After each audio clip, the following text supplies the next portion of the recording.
Perkenalkan, saya Ignatia Dwi Magda dengan nomor NPM 66, izin mempresentasikan makalah tugas akhir semester yang berjudul Kajian Fonologi Bahasa Indonesia dalam kumpulan video Instagram Aganta Rama Andanu. Perkembangan teknologi komunikasi seperti vlog mempengaruhi variasi bahasa.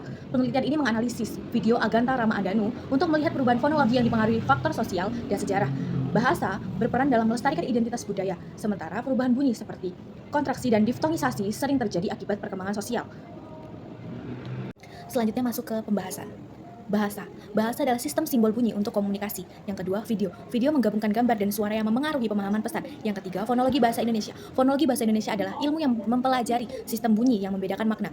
Yang keempat, unsur segmental. Unsur segmental adalah suara seperti konsonan dan vokal yang membentuk makna. Yang kelima, vokal. Vokal adalah bunyi tanpa hambatan yang penting untuk suku kata dan intonasi. Yang keenam, perubahan bunyi atau fonem.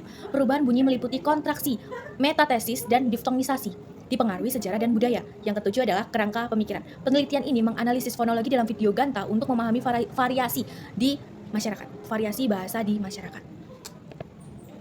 Langsung saja ke hasil penelitian atau pengamatan dari video Ganta. Yang pertama ada vokal.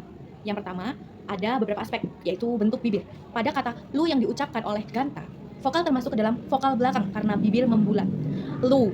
Lalu yang kedua, posisi lidah. Pada kata meja yang diucapkan oleh Ganta, vokal termasuk vokal depan karena lidah lebih dekat ke langit-langit mulut. Meja.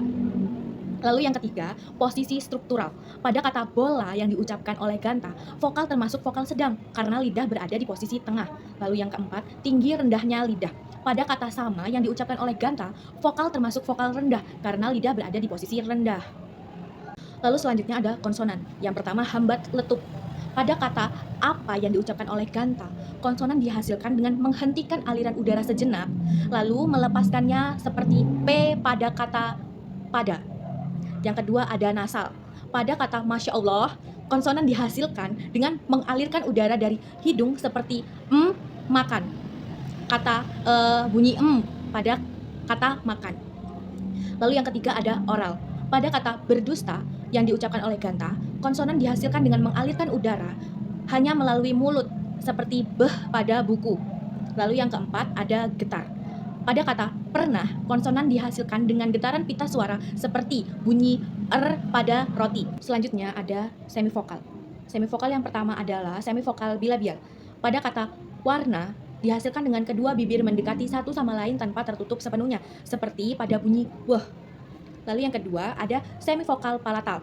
Pada kata nyala yang diucapkan oleh Ganta, itu dihasilkan dengan lidah dekat dengan langit-langit mulut seperti bunyi yah pada kata ya atau bunyi nyeh pada kata nyala. Lalu selanjutnya ada perubahan bunyi atau fonem. Ini meliputi yang pertama ada kontraksi. Kontraksi, penggabungan elemen untuk mempengaruhi pengucapan seperti saya tidak menjadi saya enggak. Saya enggak itu diucapkan oleh Ganta atau aku tidak menjadi aku tidak. Aku tidak menjadi aku tidak. Lalu yang kedua ada diftongisasi. Perubahan dua vokal terpisah menjadi diftong dalam suatu suku kata seperti kau menjadi au. Lalu selanjutnya ada perubahan bunyi atau fonem. Kontraksi yang pertama yaitu penggabungan elemen untuk mempermudah pengucapan seperti pada kata saya tidak menjadi saya enggak atau aku tidak menjadi aku enggak. Lalu yang kedua adalah diftongisasi. Diftongisasi adalah perubahan dua vokal yang terpisah menjadi diftong dalam satu suku kata seperti kau menjadi kau. Lalu yang ketiga adalah moftongisasi, yaitu dua vokal terpisah menjadi satu vokal tunggal seperti saudara menjadi saudara. Lalu yang keempat ada anaftiksis, yaitu penghilangan bunyi. Biasanya vokal dalam suatu kata seperti sehat menjadi sehat.